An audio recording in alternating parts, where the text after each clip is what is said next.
Today we're talking with David Moore, co-founder of IRA Advantage, a firm that specializes in truly self-directed retirement accounts. David, what's involved in a real estate IRA?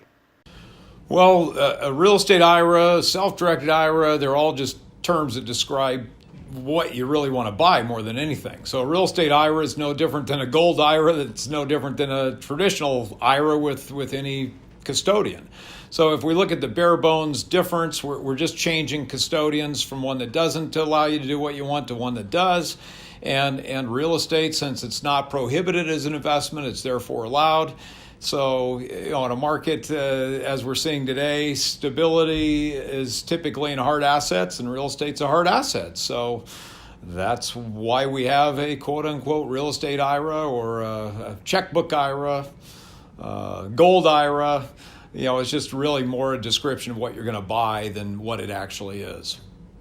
Do you see any changes coming to real estate IRAs?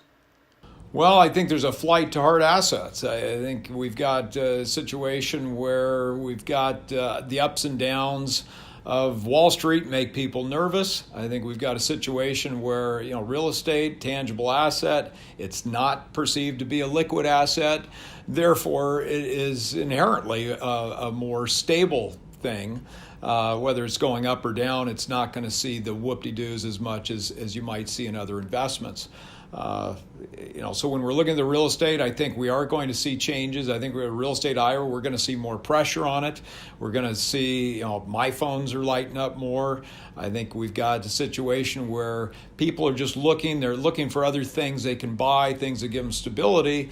The big questions are they often want to do things that are considered prohibited transactions. They want to buy a place in college for the kid to go to school. They want to buy a place for mom. They want to buy a place at the beach to go use. And all those things are prohibited transactions. You can't personally benefit. You can't personally use that property. Now, if you and I were brothers, the funny thing is you and I could loan each other money. We could buy each other houses with our IRAs. Siblings are not disqualified parties. But, so rarely when we're looking at real estate investment, rarely is the investment a problem. What causes people problems is transactions where they're going to have some personal benefit or the plan's going to have personal benefit. We've talked a little bit about sweat equity not being okay, but that's a common one. I mean, we have lots of people coming in from seminars on, flip that house. If anyone out there's ever heard an ad for flipping properties or seen an ad or gone to a seminar, they're pretty plentiful these days.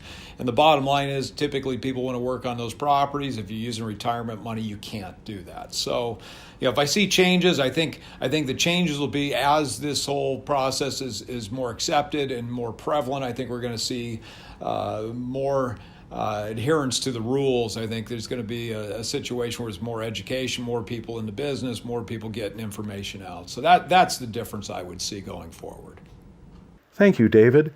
Listeners may call 503-619-0223 or can visit IRA Advantage for more information.